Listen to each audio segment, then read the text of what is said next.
company after Bismarck, so it would be good if I I read did. his autobiography, and I did. And I came out of it like all the great points about him. I mean, it seems like he willed his position into being. It seemed to me, my impression was it was pure will. I mean, and that one moment when the king was going to resign, and that moment, I picture a fireplace burning in the background, and the king just completely distraught about what is it called, the Reichstag's stance on everything he's trying to do. They won't push through, and then Bismarck single-handedly says, "Hey, I am your man. I am going to take this to the finish line. Just trust in me." And the king just says, "Okay." He rips up his resignation notice, and so there were a lot of great points. But the book was not very forgiving to Bismarck. Well, these books can be very Frenchman, critical, and but then at the end, I noticed it was a Frenchman that wrote the books. I was like, "Oh, that might be that." Yeah. he's responsible for the ultimate defeat of France as the premier power in Europe. But the most interesting thing about him is that he is a person that navigated both elite, popular, and foreign politics very smoothly. And, people sometimes blame Bismarck as having set up the issues that led to World War I, but I don't think that's accurate. I think it's sort of a clear example of succession failure where he wanted to avoid such a general war, and he would not have pursued, a world war over some silly issue in the Balkans, right? It was sort of like the entire Balkans are not worth the bones of one Pomeranian grenadier, is a quote by Bismarck. Yeah. Yeah. So Yeah. I feel he was actually quite good at navigating the diplomatic system, and also, for example, wasn't that interested in involving Germany in colonial ventures. He thought they were going to be a disaster geopolitically and a distraction from more pressing concerns. Yeah. And also, I want to say a pleasure to meet you, and thank you for inviting me Hey, on it the is show. my honor. Completely decided.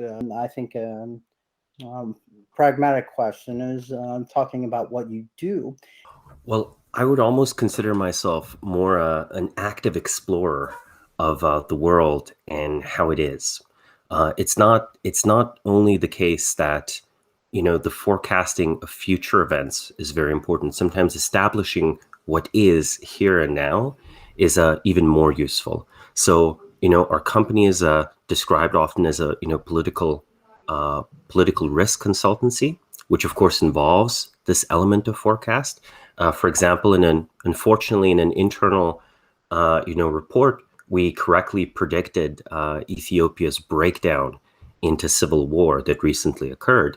And honestly, this was a prediction that was fairly easy to make. However, lots and lots of people were incentivized and or perhaps overly optimistic, overly hopeful. A hope I certainly understand that, that outcome could be avoided, that, the country could remain stable, that it could continue its sort of winning streak of 20 years of economic growth. And of course, that would make it an excellent place to invest your money or to, open factories or businesses and so on. So establishing what is already here is very important. And you often can't rely on sort of public consensus information. Honestly, the epistemic commons are at this point fairly polluted. People pursue, all sorts of ideological agendas. The quality of news has fallen down. Often we talk about a crisis of trust in the mainstream institutions. And I think it's more accurate to say the institutions have a crisis of trustworthiness. Most of the public sources of information, again, are much less functional institutions than they used to be. But also to concretize a bit what you said, my research, of course, deals with these biggest questions of, how is our civilization doing? And my company, my business, is focused on diagnosing the present moment. So while I, of course, do this research that takes a look at the rise and fall of civilizations, I would be amiss, I would be negligent were I not trying to study the present one.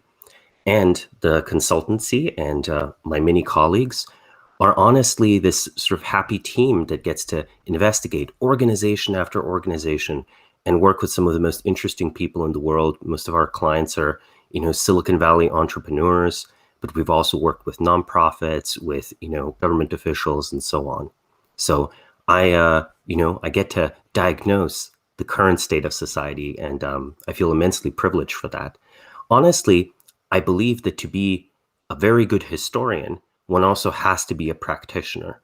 There's a reason Thucydides is often elevated as sort of the paragon classical first historian, because we should remember he was a general and statesman of Athens. One, mind you, that was exiled from Athens. So he had no need to tell a glowing one-sided story where the Athenians are the heroes and the Spartans are the enemies, right? The Spartans are the villains. So he had this rare, fortunate circumstance where he, as a historian, was writing about recent past events, and not just that, events in domains and areas of expertise like warfare and politics, where he had firsthand experience. And I think the importance of this is that as vital as scholars are, as vital as reading sources is, one has to do a lot of it, of course. There is an unmistakable need, an unskippable prerequisite of real life experience with the domain you're evaluating. Otherwise, you will only be able to compare sources. And this means you're just stuck in the land of discourse rather than the land of reality, which of course includes discourse, right? It includes what is said about something, but it is not the thing itself. Yeah. I often note that, say, the best archaeologists, for example, if we look at material evidence, the best archaeologists digging up ancient cities are actually people who have had experiences with modern day urbanism. Like, how do you estimate the population of a city you're digging up if you don't know how cities work? So is that how the flow of education works if you study archaeology? That it's a prerequisite that you study the current? No. No, And not yet at you all. say that No, these are that's the something they exceptions. have to These are the do. best. Oh, okay. Yeah. When you go read these papers, it very quickly comes out who is better and who is worse at interpreting, say, finds in various cities. And then you check their biographies and you realize, oh man, this person wasn't just an archaeologist. They've actually had this strong interest in urban design and in estimating modern populations of modern cities. And then you can use some of these same tools, same estimate tools, adjusted for technology, to give an accurate estimate of the population of an ancient Roman city. And I can imagine that these archaeologists, after finding something worthwhile or valuable, might even go back to school and understand maybe late in the game that, I can provide so much more value if I actually studied city and infrastructure planning and things like that. No, certainly. And again, with the examples of historians, there's this famous statement by Winston Churchill that history is going to be kind to me, for I intend to write it. And he did write a few historical books. So it's also interesting when you have these lifelong experts in a domain then dabble and dig into the history of their field or their expertise. Hmm. So speaking of archaeological finds, and so, did I hear right that you physically went to the Potbelly Hill to Göbekli Tepe, I think it's called, and I guess it's in Turkey on the periphery of the Fertile Crescent? Is that? Mm-hmm. I'm an American with my It's not too far away from the Syrian border. In fact, during the recent civil war, there were several times when you could see smoke rising from the Syrian side of the border at while you were the there. Göbekli Tepe site. Oh no, not while I was there. That was Okay. a 'Cause I know year, there is 2, some 3 conflict earlier. happening, Yeah.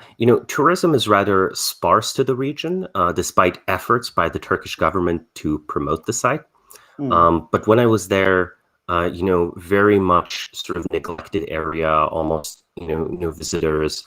I got to talk to some of the people that worked on the site, that helped dig it up, that had originally worked with Professor Schmidt before, his death, who's this German archaeologist who discovered the site in 1994. What is it, and what is its significance? Could you give her a more macro view why this place is so wonderful to find? Hmm. It's one of the most important finds of the last 50 years. It is the oldest monumental construction that we've ever found, probably around 11,000 years old. There are a few centuries up and down, but the broad timing of the site is fairly nailed down by radiocarbon dating. The important part of that date is that it is at the very start of the current climactic era. So at the very end of the last ice age. This means that there was not a long period after the end of the last ice age until humans started constructing these huge sites. And the site itself is, basically a set of stone circles and enclosures with tall T-shaped pillars. These pillars weigh many tons. They often have sculpted reliefs and carvings, depictions of animals, and so on. It looks vastly more sophisticated than, say, the very weathered remains of Stonehenge, yet is a full 6,000 years older than a Stonehenge site. So the Younger Dryas, I think, is what you're talking about, right? The last ice age was at 10,000 BC. Correct. The site is a Neolithic site. It is dated to 11,000. It is dated to 11,500 years ago. So very, very old. So 9,500 BC. Yeah. And coincidentally, isn't that when it was Socrates or Plato said that the island, what was that island, the mythical island that sunk beneath the sea? Atlantis, yes. Yeah. So coincidentally, in his writings, he wrote that was about the time that Atlantis sunk. Just a side note. Continue. Well, this site is up in the dry hills of modern-day Turkey, right, of Anatolia, like you said, at the edge of the Fertile Crescent. So, while there might be a second Atlantis, this site isn't it. I will say that there's something notable and perhaps related to what you raised, which is the flooding in the modern Persian Gulf, right? What today we call the Persian Gulf was actually above sea level during the last ice age, and flooded quite suddenly as sea levels rose, much as they, might be rising today, and over a period of a few thousand years. And the interesting thing about this is that the Sumerians report that they arrived from a different land, from a distant land, where after the world had been destroyed by a great flood. If you imagine the Tigris and Euphrates River flowing down further down, not just through Iraq, not just through Kuwait, but all the way to the Straits of Hormuz, through what is today the Persian Gulf. And then this area is flooded catastrophically over a short period of time, since it's very flat. So if sea levels rise a little bit, almost all of it floods. I think it's very natural to propose that this people, the Sumerians, who, by the way, are a language isolate, right? Their language wasn't Semitic, it wasn't Indo-European, it was not related to any language that we've identified, that they actually came from this now submerged region. So if one was to sponsor underwater archaeology in the Middle East, I would definitely want to sponsor it there in the Persian Gulf. Though, of course, politically that'd be difficult, a little difficult now. Yeah. Great minds think alike. But so what you're saying is that, so isn't it India? So India and Saudi Arabia, there was a landmass, so you wouldn't have to go around. Saudi Arabia and modern-day Iran. Saudi Arabia and modern-day Iran. Yeah, again, my geography. Yeah. Okay. Though, by the way, interestingly, there is evidence of trade between the Sumerians and modern-day India, but this is trade over the sea, because we have artifacts from Sumeria made in modern-day Iraq, so in ancient Mesopotamia, that are found in the Indus Valley civilization archaeological sites. We don't even know what that civilization called itself.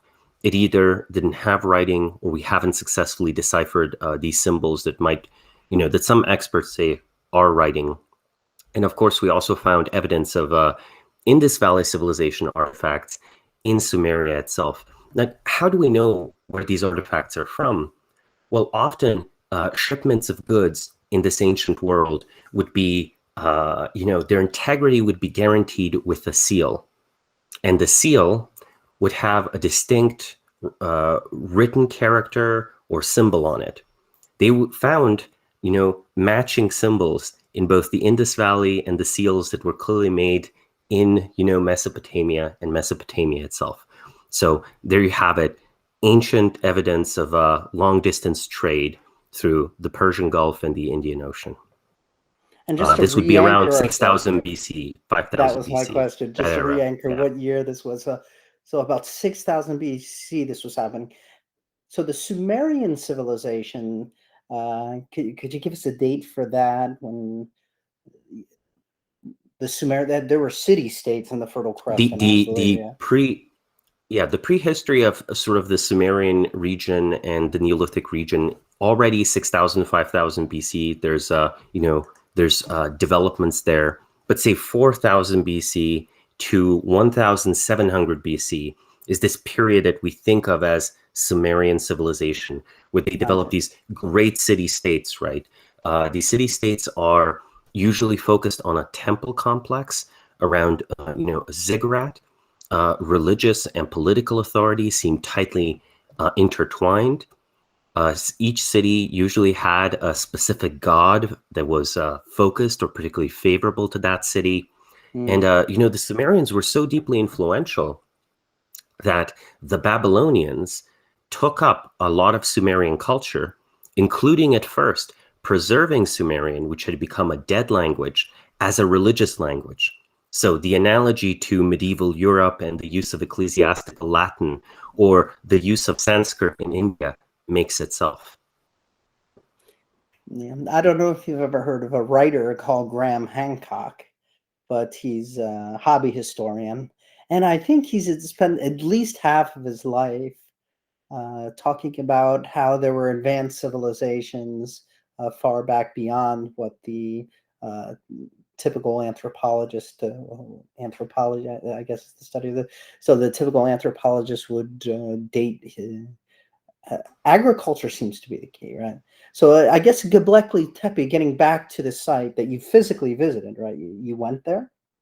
Yeah. Yes, so, yes. The reason you can actually find pictures of that on my Twitter and Instagram, and I also released a short recording from the site itself on my YouTube channel if you want to see it. I tend to put graphics after the fact, so after we do this interview, I'm going to go through, so they're probably going to be flashing your graphics here. But my question was, so Göbekli Tepe, so the controversy is coming because I think you're pushing back. Is it you're pushing back on agriculture? So what is the date that us human beings tend to think agriculture started? And you're saying, hey guys, this date might be pushed back further and further. Or are you saying that a pastoral lifestyle was able to create an environment where they can, because how long do you think it took to create it? Was it a great pyramid type effort, or I would imagine a lot of protein would be needed in order to erect these huge stone artifices? And I think one of the most interesting things, I'm a Joe Rogan fan, and Graham Hancock was on, and they spend a lot of time talking about these figurines, these statues, how intricate they were for the time. It's certainly the case that our evaluation and estimation of the skill, technology, and expertise of Neolithic people was completely changed by this site. I think the estimates that I've read for the labor force needed to build this, stone complex, usually called a temple, but honestly, whenever we find something and we don't quite know what it is, we call it a temple. But, let's say it's a temple. To quarry it and to bring those stones from the nearby quarry, the estimated labor force was 500 people. Now, there are two ways you can take this. One way is actually hunter-gatherer societies had enough surplus, but were hierarchical also enough. They were organized enough to undertake such efforts, which we didn't believe previously. Or, and I actually think this is my favorite explanation, we have not yet found the evidence of agriculture that was practiced by these people. I believe they did practice agriculture because the climatic data we have shows the region was as dry then as it is today. This is not true for many parts of the Middle East, by the way. The Sahara Desert was notably wetter, and while it was still very warm, it was a so-called Green Sahara period. Modern-day Saudi Arabia, so the Arabian Peninsula, was also much greener. However, these hills, in the middle of Anatolia, in the middle of Asia Minor, they were pretty dry even back then. And while forests can be immensely productive, even relatively dry Mediterranean-style forests, for hunter-gatherers, I think this type of surplus is best explained by agriculture. And of course, you might ask, so, okay, why didn't we find evidence of agriculture at this site? Göbekli Tepe is on top of a hill. It actually has a great view of the surrounding terrain. That's not the place where you farm.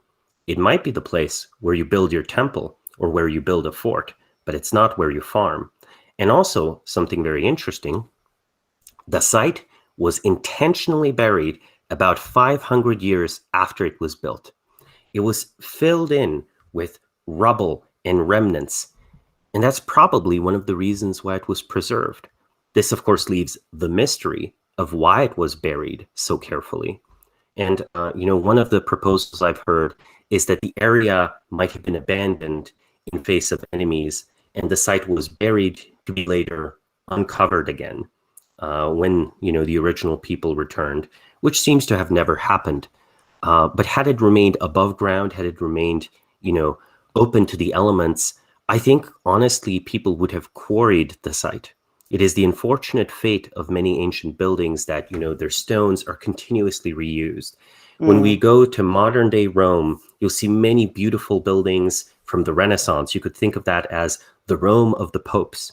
Well, the Rome of the popes is often made out of the bones of the Rome of the Caesars, right? So many palaces, right? Including, if I recall, the Colosseum. Including the Colosseum. That's why the Colosseum were reused. has this one part that's not touched, and that it faces a holy site, and the other side is just stripped. And you'll see buildings with the Colosseum emblems on it that are just local.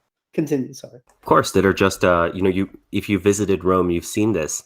You'll have Roman stones with Roman inscriptions built into churches and so on. Yeah. So it's the fate of all cities to recycle their own past.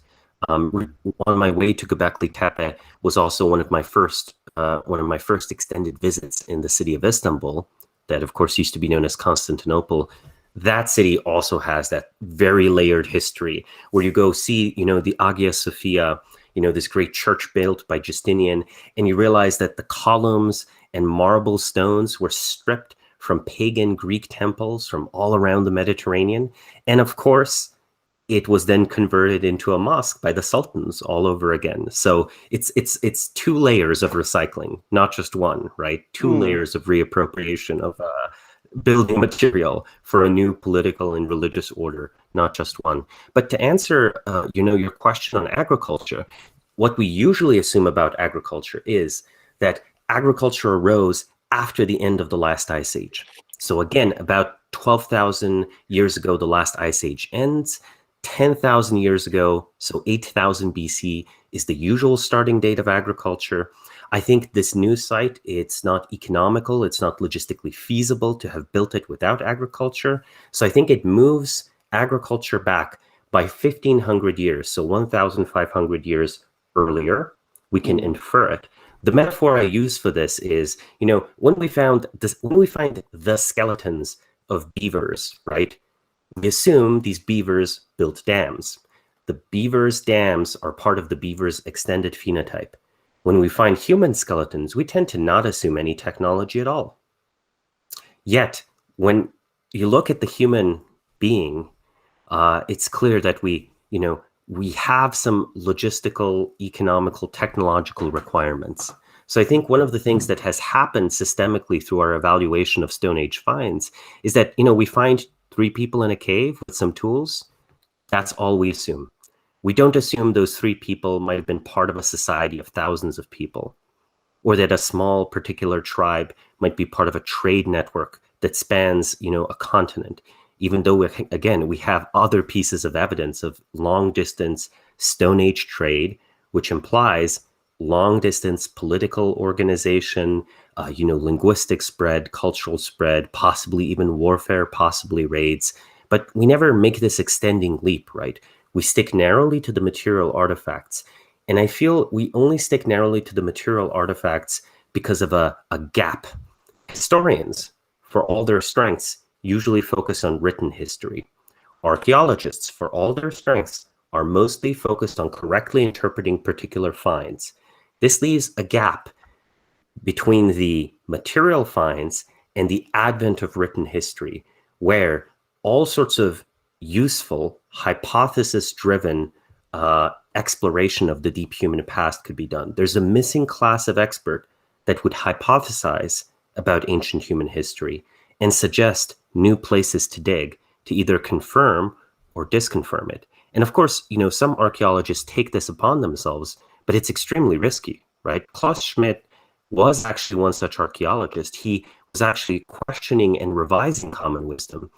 The Göbekli Tepe site itself wasn't discovered, it was rediscovered.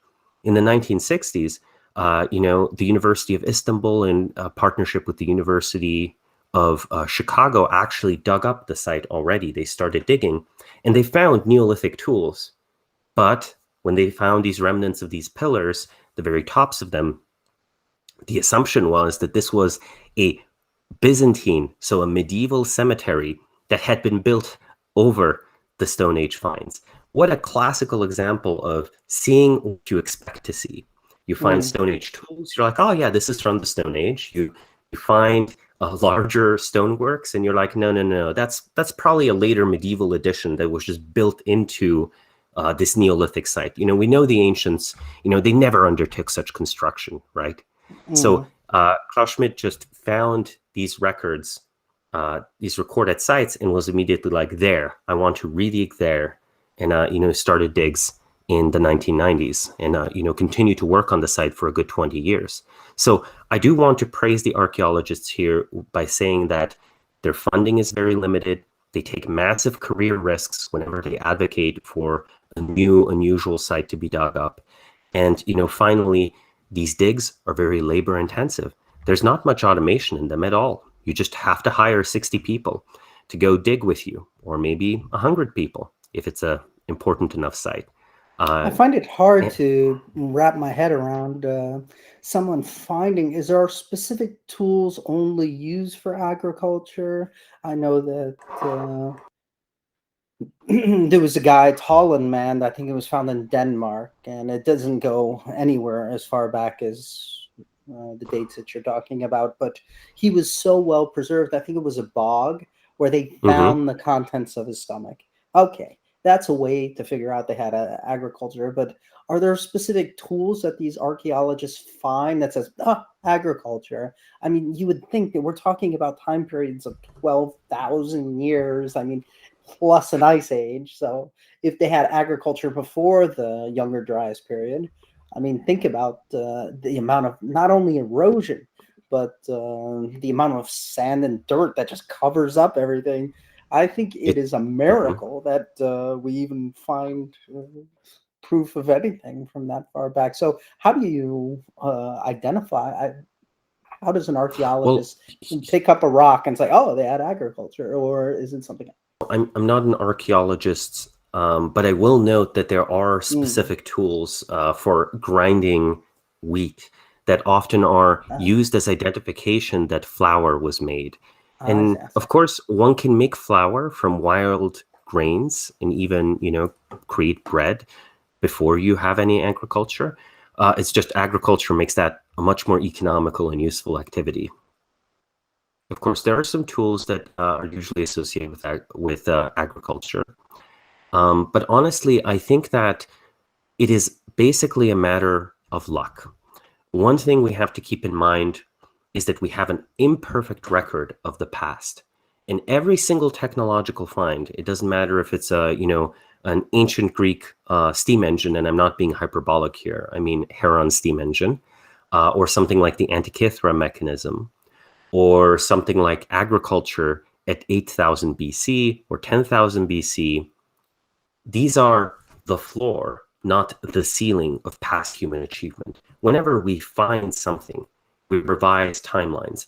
And of course, there are examples when there were, forgeries or misdating before radiocarbon dating, where we had to revise the date of what we thought were old finds to have been much more recent. But that's the exception. The usual rule is whenever a new find happens, we will have a more ancient date, right? So future finds are only going to push back human history and the history of human accomplishment further back into the distant past. And to answer the question of where does it settle? What's the actually correct date, right? What is the actually correct timeline? You can't merely work from current artifacts, but you have to think about which artifacts are likely to be found in the future. So you need a hypothesis. And then my hypothesis would be that agriculture originated before the end of the last ice age. And then if you ask the very difficult question of when did it originate, what is the second best hypothesis? And here's a hypothesis I'm not that confident in, but I think is the best one we have.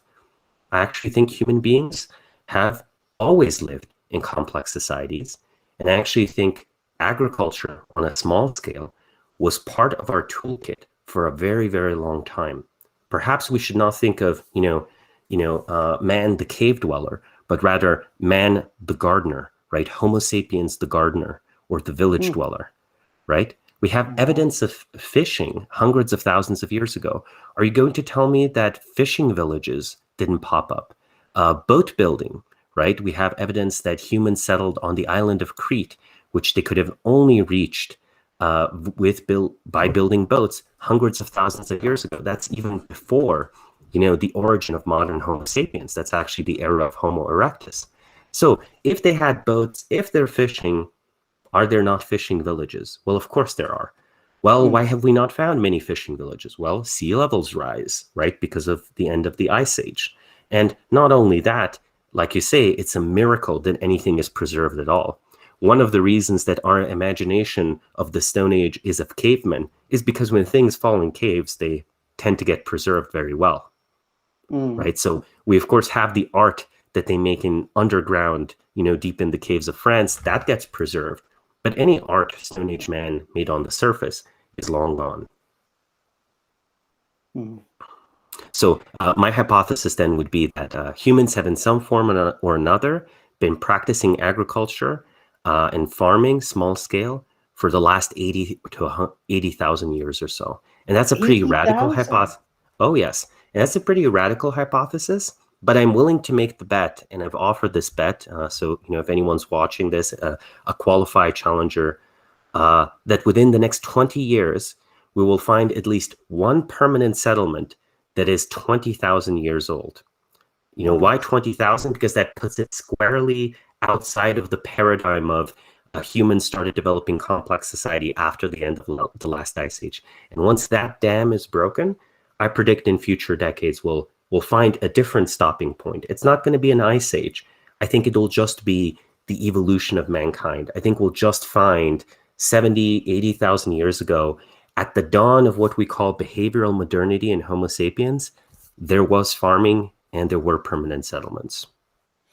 I mentioned Graham Hancock before, and the skeptical community, of course, throws all the reasons why we shouldn't believe Graham Hancock. But an interesting thing he talks about is that, and it's something that a lot of the same sounds are coming from you, where technology is not linear. It doesn't just, a lot of us nowadays, we think, this led to this, just linear progression. But one of Graham Hancock, one of the things he does is he puts forth examples of things like in Sumerian society and before, how the pottery was better. They built better quality items, and I don't know, this is because population increasing and they started mass producing. I don't know the answer to that, but he objectively gives examples of technologies being better at some point. And then as time goes on, you would think progress would happen, right? Because we see today's exponential technologies, but actually it steadily got worse. And now if you take our human timeline with agriculture, back where we can organize a much larger numbers, it might be the case that in certain contexts, in certain areas, I don't want to say medicine, but any context, any profession, it might have been better at 27,000 BC, and then we didn't recover it till 200, right? There's always a chance. I'm just throwing things I think out there, there's but it's just an amazing very strong thought, right? evidence Yeah. of rise and fall of societies, by the way. We have even a very well recorded collapse of civilization in the late Bronze Age era, right? The late Bronze Age collapse. Again, that's what I wanted to bring up next. Actually, it's been sitting in the back of my mind. That would have been our next topic. So I love the Bronze Age collapse. I've watched the YouTube documentaries. The algorithm it loves my brain, so it keeps throwing these Bronze Age collapse. Could we start off with? Didn't mean to interrupt you, by the way, but I just got so excited. Could we start off with who the major powers were in the Bronze Age collapse? And slightly geography. I think it was sort of the Eastern Mediterranean. If you can talk about that. Well, we also called it an organism. Sorry, now go. Of course. To sort of set the time and the era, this is 1200 BC, the Eastern Mediterranean area, so modern-day Greece, Turkey, Syria, Iraq, the Levant, Egypt. Throughout these territories, there is a string of mutually interdependent organizations and mutually interdependent political entities and civilizations that occupies this entire area. And they're all engaged in trade. And, fairly extensive trade at that. You might have Egyptians importing wine from, modern-day Greece.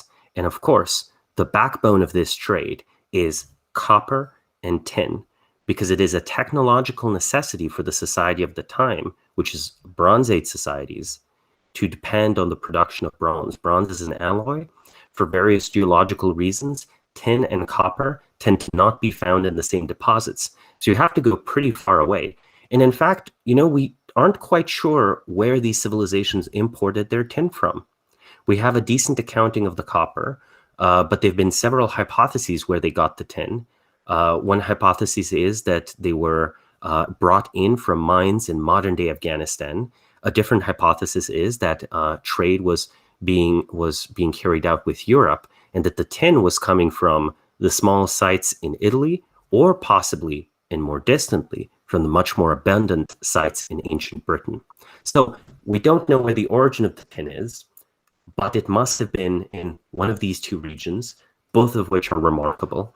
So these civilizations, while they are a tight interconnected system, are also, of course, reaching out to other parts of Eurasia and influencing them, right? The Egyptians, of course, are undertaking trade with areas that would later be known as, Nubia in Ethiopia, the Horn of Africa region, and so on. So these societies, you have the Mycenaean civilization in ancient Greece.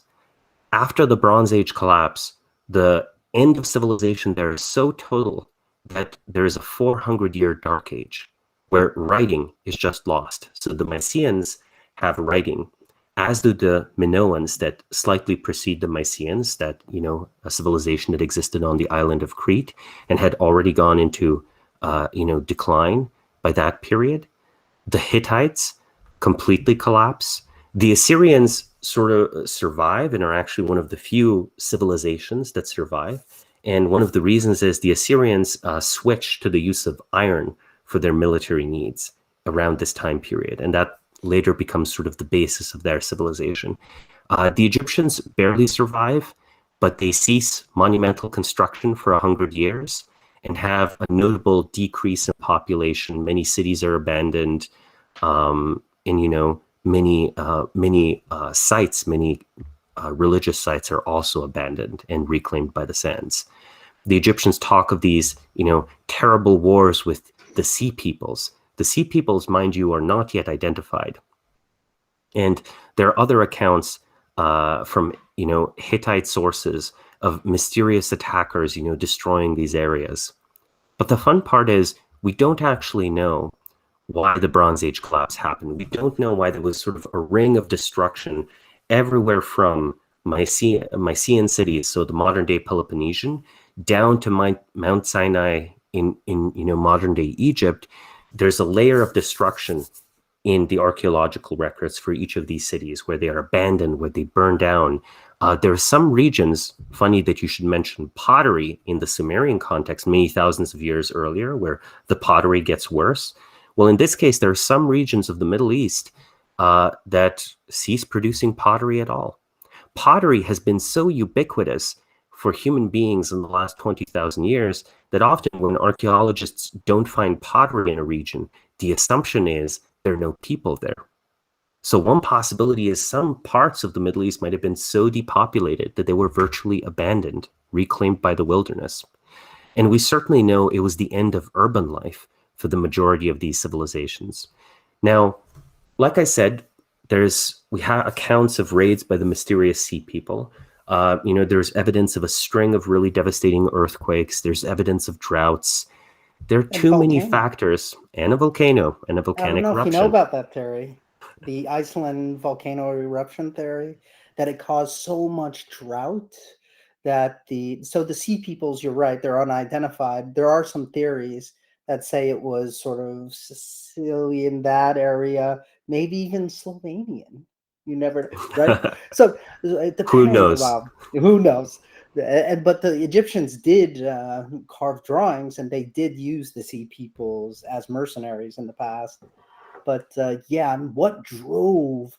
So they would have to be large amounts of people. So my own theory, there would have to be large droves of people, these armies, and just desperate. And like you said, they found layers of just charcoal under these villages. And I don't know if you mentioned it, but it wasn't all the sea peoples, right? So it might have even been ancient enemies that found a reason to attack. They saw the sea peoples causing so much havoc, and there was even correspondence at the time, help me, but they couldn't help because they're getting attacked themselves. But so the idea of the sea peoples and who they are is a mystery. It's really fun to think about. But you talked about these. The reason I say if you can mention the superpowers, because you said something very interesting, and I mentioned on Twitter that you say that it forms a sort of organism. So when countries trade and they're so dependent on each other, they form a type of organism. To start off this question, how peaceful before the sea peoples came? How peaceful was the time period of the Bronze Age? I don't know anything about that. We could talk about 1 to 10, 10 being a Julius Caesar and the Roman Empire just, always at war. 1 being, okay, there was a battle here and it was easily won.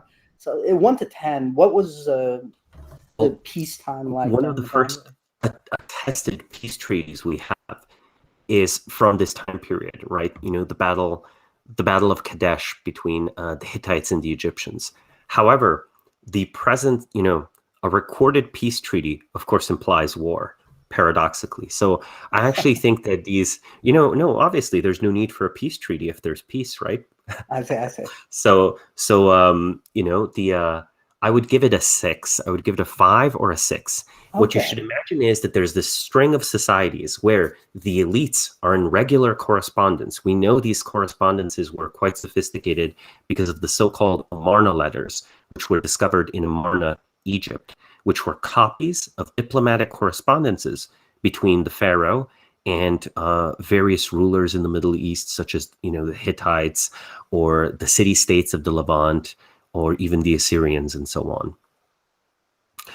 In these correspondences, you have fairly intricate negotiations. So an interesting thing about a civilizational system is that societies can be at war, yet be deeply interdependent. If you want a visual of how this looks, imagine Renaissance Italy. Are the city-states fighting each other? Yes. Are they trading? Yes. Do they have a shared culture? Yes. Does it make sense to think of them as a thriving civilization, a single civilization, even though they're politically disunified? Well, yes, right? And the same for ancient Greek city-states. So the system of war that it happens is not that destructive at the end of the day. The Bronze Age warfare that they undertook was sort of a very elite-based warfare, hence the importance of highly trained charioteers, right? Where chariots can be a pretty devastating weapon. If you imagine one or two bowmen on a fast-moving chariot shooting arrows at the enemy, this is as devastating as a few centuries later horse archers would be, right? When a single rider, rides in, shoots their arrows, rides away before the poor foot soldier can do anything about it. And, his buddy over there has been, killed by the arrow already. It's an absolutely devastating tactic for the military. But, logistically speaking, such small elite forces, they don't cause as much havoc to the countryside as a larger moving force. Ancient armies, because of logistic constraints, tended to operate like, swarms of locusts, where they would just take everything that's not bolted down to sustain themselves as they are moving through a terrain. Large armies, of many infantrymen are, because of that, historically have sort of left trails of devastation behind them. So you have peace treaties, you have occasional wars, you have a lot of trade, as I described earlier, say import of cedar wood from modern day Lebanon and Syria into Egypt that is very poor in wood, right? Or the export of papyrus around the Mediterranean and so on.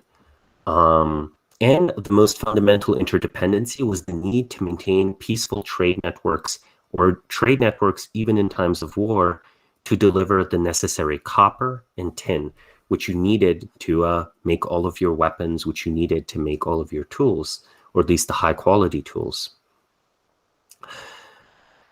These, just to finish a bit longer, Sure.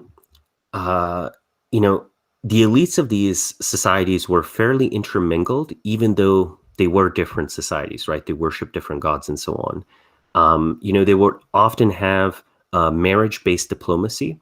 This is one of the reasons why, in the Old Testament, what is it? I think King David is supposed to have had 100 wives, and how these foreign wives, brought in these terrible pagan idols and put them next to the holiest of holies. And, this is how he lost the favor of God and so on, because these foreign wives led him astray.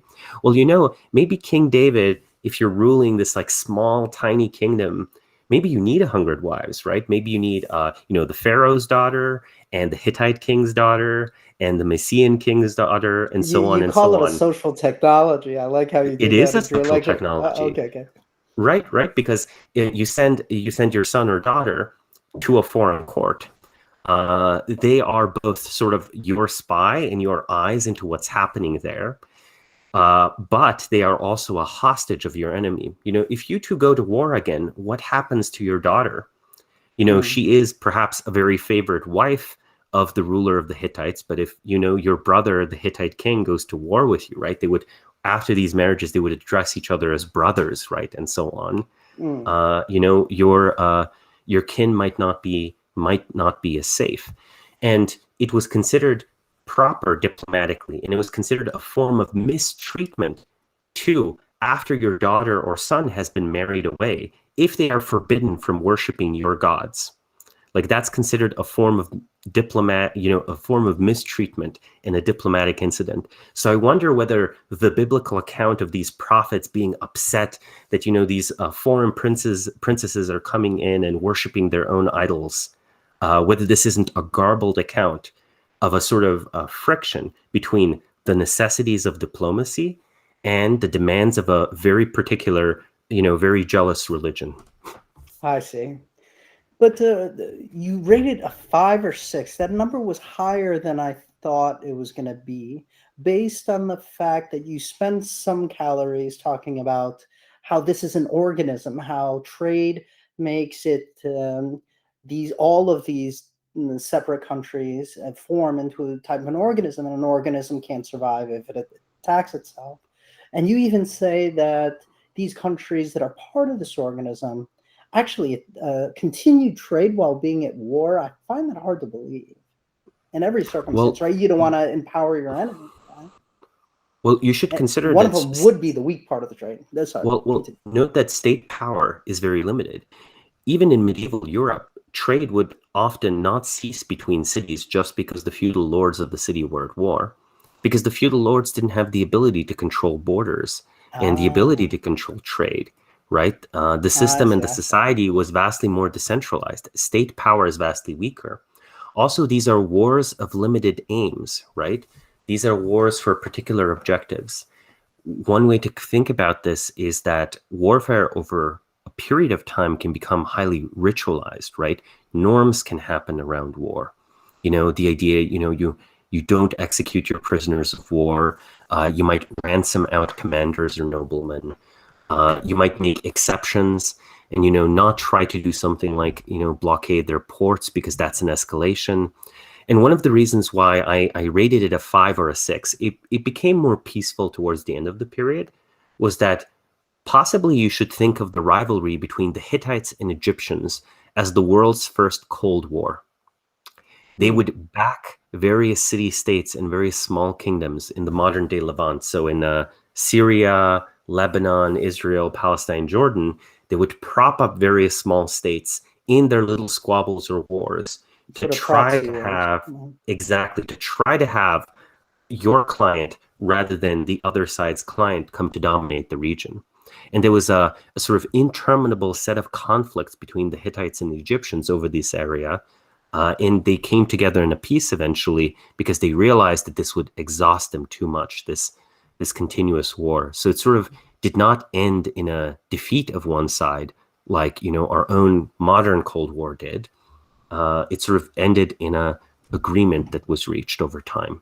The Bronze Age starts very violent and over time settles into an international system. Something can be an organism to some extent if you consider war to be just another regulatory mechanism, where any sort of overstretch or mismanagement is perhaps pushed back on by other nimbler local authorities. So a mismanagement of Egyptian control of the Levant, of the city-states, of what would become the Phoenicians and so on, becomes an opportunity for the Hittites, and honestly, maybe results in better outcomes for the Phoenicians. Amazing. Because it's 10 o'clock now, we've got 30 more minutes, so we got to move on. I think I'd like to get to the Roman period. I had a flu last week, so I read the Decline and Fall of the Roman Empire. I think his name is Eddie Gibbon, but I didn't get through the whole book. Jesus, 1,000 years of a country. But if I could just make a blanket statement right now, not to get into the weeds in any particular part, maybe I will, I don't know. But it's amazing how many of these leaders, of these emperors, the thing that struck me right away is every time there was a conflict or a battle, a war, these people, the society thought it best to send their emperor out to lead the army. And it just seems like the JFK assassination every 3 years, right? So, and half the time it was the own, what do they call, the Praetorian Guard. Half the time you're in a tent as an emperor. Some guy who's your bodyguard comes in and shoves a dagger in your throat.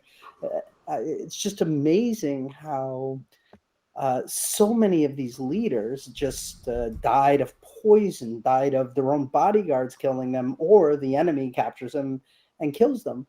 Why was this the norm back then? Were they afraid that the men that ruled under them would follow someone else? Or why are emperors going out into war every 3-4 years? And then you might have a time of peace, maybe 20 years, thank gosh. I mean, then there will be turmoil again. This is the story of the Roman Empire. It's just chaotic. The Roman Empire suffers from these interminable civil wars. And it's amazing that it persists despite such a seemingly crippling disadvantage. I think the Romans excelled at the production of very, very ambitious people, very competent, exceptional, ambitious individuals. If you look at, say, the quality of human political genius and military genius, it's just remarkable. There's never a decade where there's not like an excellent military commander or an extremely talented orator or politician. Most human societies have, very long periods of stagnation and low human capital. What ironically, for all their political genius, the Roman Empire truly failed at was achieving a dynamic stability, right? So they had this almost overflowing supply of live players who would constantly try to re-engineer the political system, but they couldn't really have a political system that effectively captured them towards service of the state. Arguably, that was the genius of the early republic, but also the genius of the period of the five good emperors, to find a way to harness new talent and ambition to support the existing order rather than to destroy it, to overthrow it in civil war. The reason why the emperor has to travel with the legions is that if the emperor delegates command of the largest military force he has, that's sent to defeat a particular barbarian army, maybe 2, maybe 3 legions, right, to a general, this general might easily lead them in rebellion after acquiring the loyalty of the troops. Once the barbarians are defeated, this general still has 2 or 3 legions, right? This sort of already happened before Julius Caesar, but Julius Caesar's, famous, statement that the die is cast, right? When he crosses into Italy, violating Roman law by bringing armed soldiers without the permission of the Senate back to Rome. That sort of is a massive and irrevocable change to the political system. It's no longer the Senate that makes the emperor. It's the legions, right? And the Praetorian Guard is perhaps the most corrupt legion because it's the one military force that's always in Rome, right? So crazy moves like, exactly, like the crazy part of, these Praetorian Guards auctioning off who will be emperor is sort of, it's sort of less crazy when you remember that they're physically in control of the city and, can do things like, kill the Senate or close the city gates or so on, right? This very direct focus on military accomplishment, on securing loyalty of soldiers, I think served Rome very well when it came to defeating barbarian armies. But once you have a standing army, you kind of can't get rid of it. You have to pay the veterans or else they go against you. And if some political opponent pays the veterans better than you do, well, it's the personal loyalty of the soldiers that might hold them back versus gold. Yeah, it seems that way. And at that point, if you don't have either their personal loyalty because you commanded them in battle and helped them survive, there's an interesting bond that happens between a soldier and a general. Soldiers are, in a very basic way, perhaps as helpless when it comes to the commands they have to follow in the relationship with their general as children are to parents. So I'm not surprised that historically speaking, often soldiers, if they were commanded by a general in battle, would become bonded to that general and wish to fight for them and obey them again, because that is intimately tied in their mind and their psychology to survival itself. So when you hear the story of Napoleon escaping from his imprisonment on the island of Elba and showing up and giving a short speech to the soldiers, here's your emperor, shoot me if you wish, right? And then the soldiers sent to arrest Napoleon just defect and run over to his side and join him. That makes much more sense if you imagine that their feelings towards Napoleon were similar to the feelings of a helpless child to a parent, right? Even when that child is an adult and the parent is no longer, this towering figure, when actually the parent is the frail one, the bond persists. So I feel that's definitely what happened there. It was this history of war and this history of personal command. Of course, Napoleon only ruled for 100 days afterwards. You can't overturn political fundamentals with this, but it's a potent resource. And, Roman history is filled with examples that could be similar. So to, summarize again, Rome suffered from 2 forms of success that were not balanced by success elsewhere.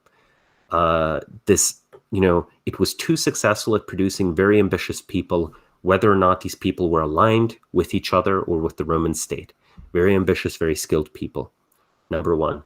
And number two, it was extremely good at producing highly effective standing armies.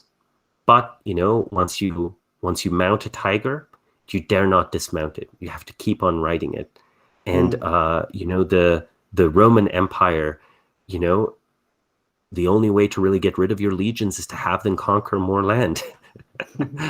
Alexander the Great arguably had the same problem, right? Arguably conquered the known world in search of a payoff large enough to be able to disband the large army raised by his father, Philip II. Mm. And when he died, the people that he elevated just took everything. But I think this kind of naturally leads into a concept that you talk about in your lectures, the succession theory. We're talking about emperors being slain in their tents by their own soldiers, or being poisoned. Didn't Philip the Arab? Regardless, succession. Could you talk about what your concept is with succession theory? Well, the succession problem, I think, is a fundamental problem of, all human institutions and organizations. Sooner or later, all key personnel have to be replaced. And the most difficult type of personnel to replace is any sort of live player or founder type. So whenever you have... Just for anyone listening, is he's not just talking about government succession. He might be talking about corporate succession. He could talk about inheriting your mom and pop store business. So he's talking succession in the broadest sense. Continue. Right. Including, famous examples like organized religion, right? The selection of a new pope, right? Whenever that happens, there's a process, there's a need to try to replace a key individual. Now, just to go a little bit back, whenever you have this sort of unique genius that results in the creation of a new institution, finding someone who is just as adaptable and just as capable of reshaping social reality around them to evolve the institution to the next level, that's like an overwhelming challenge that's only met very occasionally. It's very rarely successfully met, this challenge. I think that the succession problem can be broken down into two components: power succession and skill succession. Skill succession can be simplified of, is the successor worthy, right? Do they have the requisite skills for their job, right? Could be, are they a scientist of the same caliber to continue a research tradition, a mathematician of the same caliber? Are they, a statesman of the same caliber, and so on? And then the other one, and this is in an organizational context, is power succession. When Steve Jobs creates Apple, leaves, and then returns to rescue it again, his job is not very well described by the title CEO. If you hire someone who is not Steve Jobs into Steve Jobs' exact position and has the skills of Steve Jobs even, which is already a stretch, they would never have the power or the credibility or the connections of Steve Jobs within the company itself. So there's something really fascinating where we usually tend to think of, partially because of America's tradition of constitutional governance, that you just write up a document with the rules and responsibilities that people have. And then when someone retires, someone else fills in the same position. They enter the same control room and they have the same buttons. Well, I'm proposing that when the original management leaves the control room and someone new shows up, a bunch of the buttons stop working. What I'm proposing is, even though on paper, formally a position can remain, often the actual position does not survive the departure of a previous office holder. And to make this clearer, imagine the process of the kings of England being reduced from, nearly aspiring towards absolutism of like a Henry VIII to eventually an Elizabeth II. On paper, this is an unbroken succession, but obviously at every single step, or at many discrete and intermediate steps, power has bled out of that office and has bled out of that position. So truly, you could say that, the kings of England have a continuity of lineage, maybe, right? All the various dynasties, of course, they import some Germans at one point when they restored the monarchy. So let's say they have continuity of title, and then there are some dynasties within that have continuity. But really, they do fail the power succession problem. And you might ask, so what's the problem, right? If a very competent person comes into a position, shouldn't they reprove themselves, right? Shouldn't they prove themselves and develop more and more of this authority over time? But the problem is that creating a new organization is actually easier than reforming an entrenched, set in its way, large organization. It is easier to give a modern example, a commercial example. It is easier to create a startup than it would be to reform IBM. So if you have a failure of power succession, this means you could easily end up in a situation where no one inside the company or an organized religion or a government or any sort of other institution, city, right? No one has the power to reform it. And anyone that tries to do something, even if they're very talented, if they have the vision, have to, instead of building something new, spend all their time keeping at bay the political opponents they have. Like in this office politics sense. We're talking about succession, and I thought succession led very elegantly into these mentor relationships. So when I think about succession, you can think about a CEO of a company, and he has to groom someone to be the CEO, or a blacksmith who has to groom his son to becoming a blacksmith. And I really enjoyed some of your talks. You talked about the difference between explicit and what did you call it, tactile knowledge?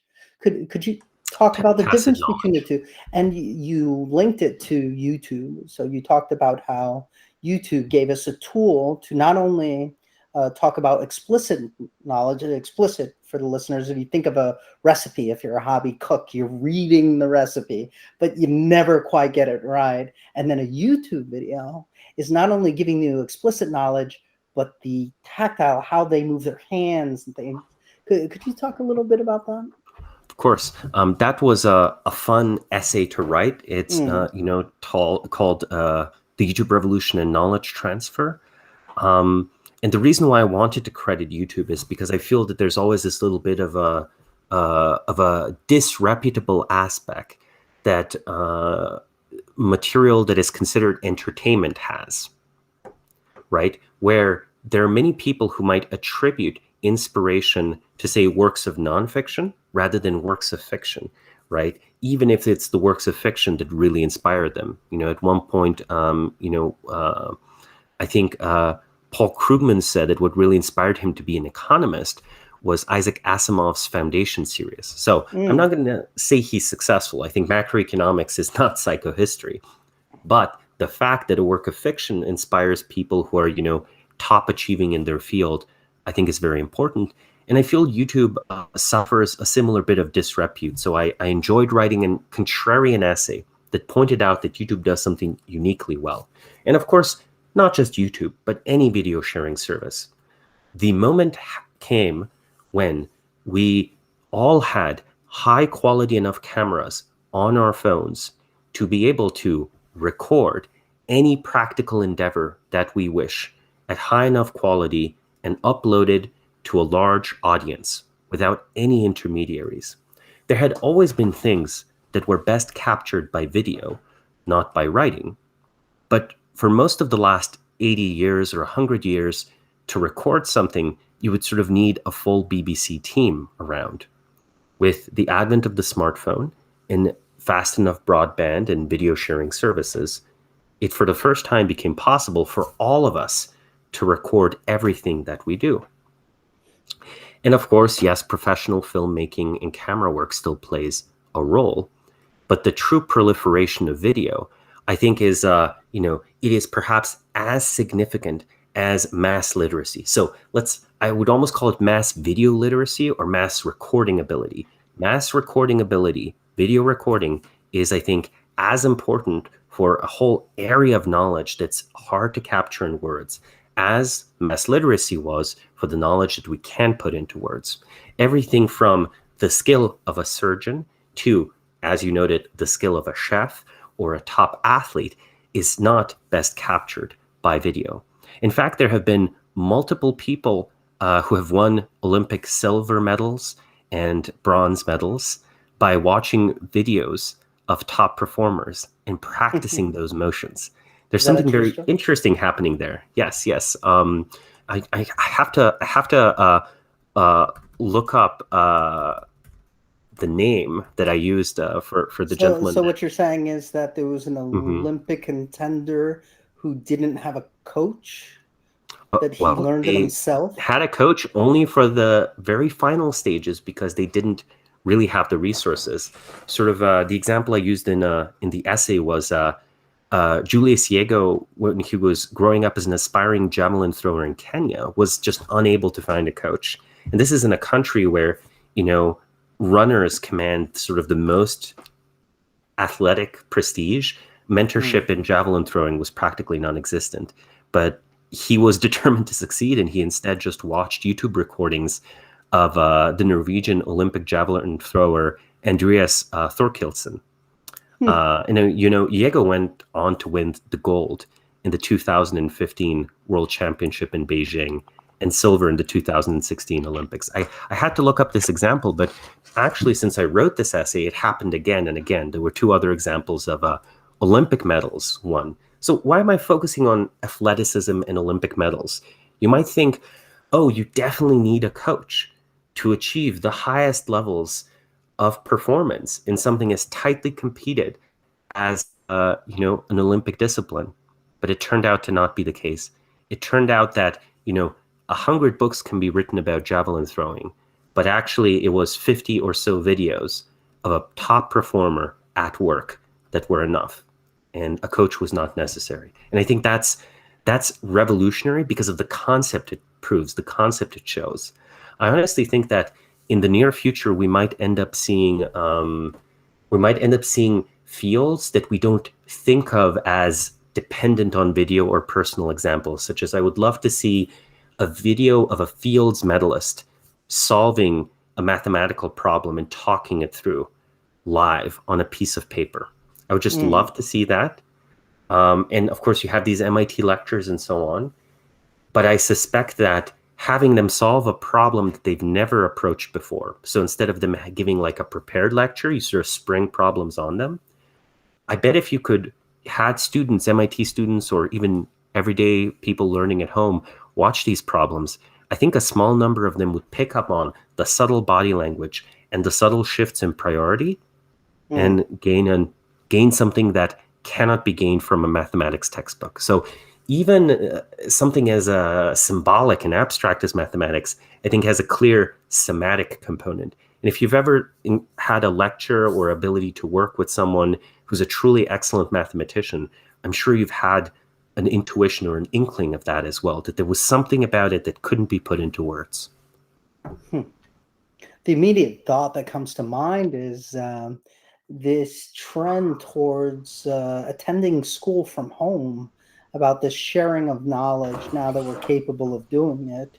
And then you have this issue of, at least in the United States, the cost to attend post-secondary education, the cost to go to college, and having these lectures freely available.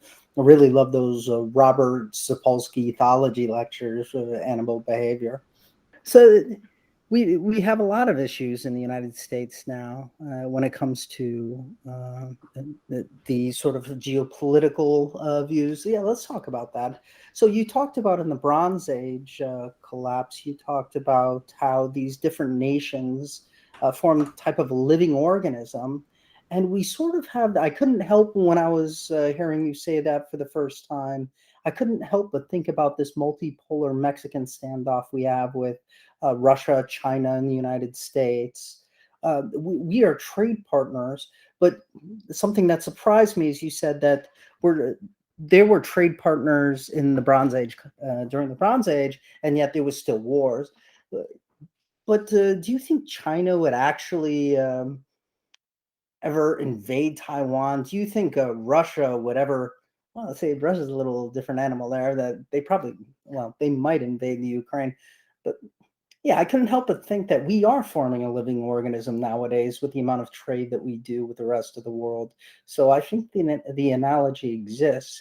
What are your thoughts on China's sort of military posturing lately with their hypersonic missile that goes across the planet, proving that we don't have missiles capable of shooting it down, and Russia and those aggressive stances? And contrast that in the Bronze Age, what you said, where we're going to continue. I'd like to hear your thoughts on that. No, of course. I mean, the global supply chain is deeply interdependent. The world's CPUs are produced in only a few chip fabs, mostly in Taiwan. It actually takes a global market demand for hundreds of millions of chips to make the production of operation of a modern chip fab economical. One of the basic realities is that I think the most efficient factory, like theoretically, there should just be a single factory in the very best location, a truly awesome factory producing all of the world's cars. And that sounds sort of unusual until you think of the logic of mass production. One way to think about the Industrial Revolution is that it was an incredible centralization of production. Yes, of course, there was a lot of wealth distributed everywhere. But if you think about it, 1,000 or 10,000 workshops around England were placed with a few factories, followed by globalization, where those factories were shipped away into a single industrial region in modern day China. That's an intense centralization of production, right? And the reason is because of economies of scale and so on, and the deployment of all sorts of other resources and the pursuit of comparative advantage. The world's economy keeps wanting to be the same thing, but the economy sometimes outruns the social or political fundamentals that it rests on.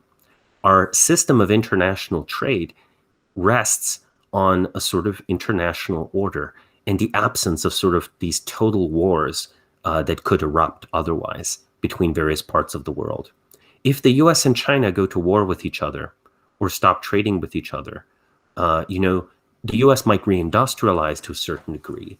But at the end of the day, I do think that they would actually be poorer because they're so deeply interdependent.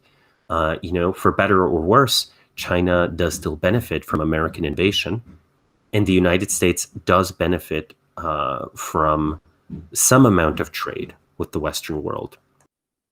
The United States does benefit with some amount of trade with East Asia. What we could find in a very serious war is that the damage inflicted would not just be measured in millions of lives, as might happen with a nuclear conflict, but in decades or centuries of technological regression. I don't think anyone's proposed that in the aftermath of a war, it wouldn't be the end of mankind. It wouldn't be human extinction. However, all of these economies of scale that we've built up and specialized knowledge located in just a few locations would be wiped out. A serious nuclear war would wipe out the centers of knowledge, most academic centers, most financial centers, many industrial areas.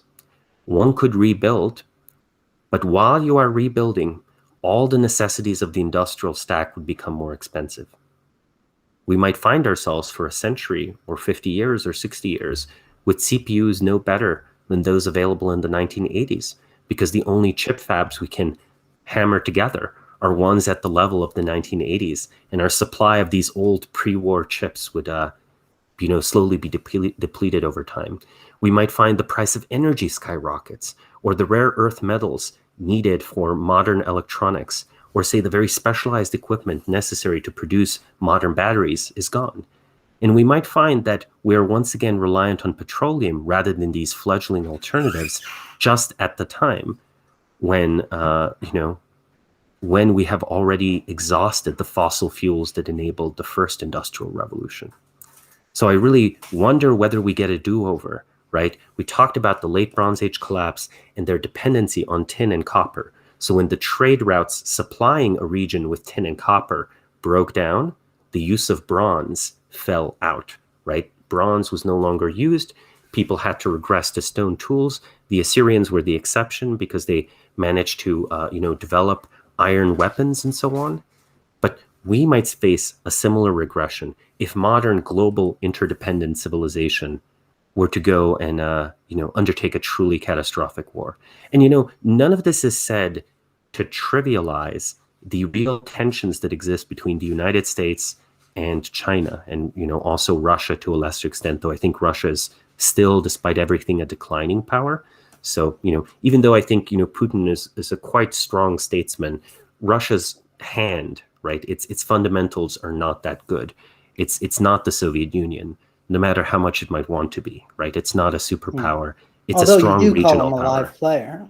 Of course. I mean, a live player can salvage what would be a terrible position, but sometimes it takes centuries or decades for, that situation to arise. Like, I think that there's an alternate Russia where it would have just completely fragmented. People forget today about things like the Chechen wars, the high rates of death from alcoholism, the shrinking population, the brain drain where all the experts left the country.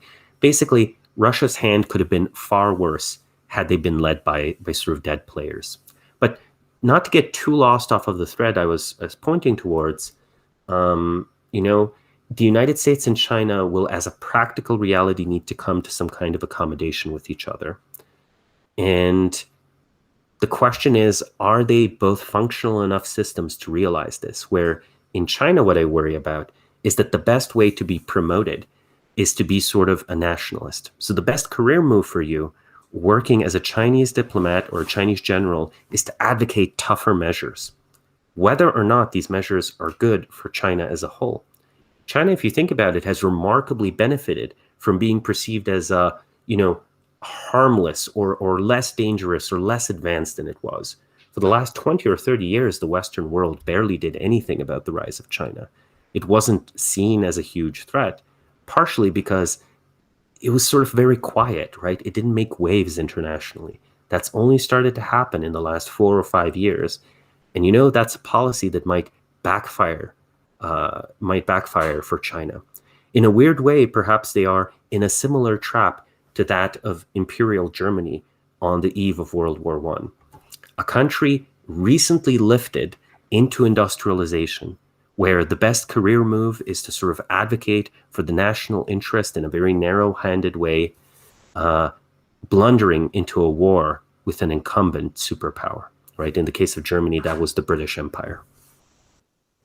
We can end it there. You're an amazing mind. I would have liked to talk about this this newsletter I got, the Bismarck Brief.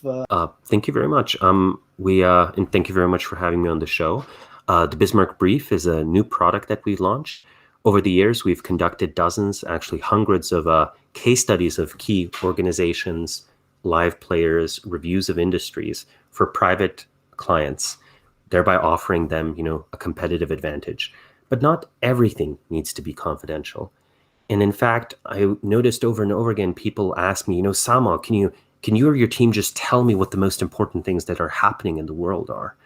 And, if you try to follow the news will neglect all of these important fundamentals that are at play. The Bismarck Brief is supposed to give you navigation grade on information, a report once a week, 9 a.m. Pacific time in your inbox, the one thing you should read for that week, the one 10-page report that informs you and educates you about the state of play in a vital industry. The first report we released actually was on the state of the Chinese space industry, a very neglected topic, as important as it is. All the developments you mentioned about hypersonic missiles, or the long-term economic viability of SpaceX, or the general trends of Chinese economic growth and aspirations are all closely tied to progress in this industry. And in the Western world, we barely hear any reports of it. So the topics will be of immense strategic importance, neglected by usual reporting or underrated, misunderstood, and they will be navigation grade information on the basis of our interviews with experts, our team, putting work into a full report as we would for any other Bismarck client. It's an exciting experiment for me because the market response has already been stronger than we anticipated. So it seems that, there are hundreds of people out there who want to pay for such a pricey product if they trust the quality. And, I think we will deliver on quality quite well.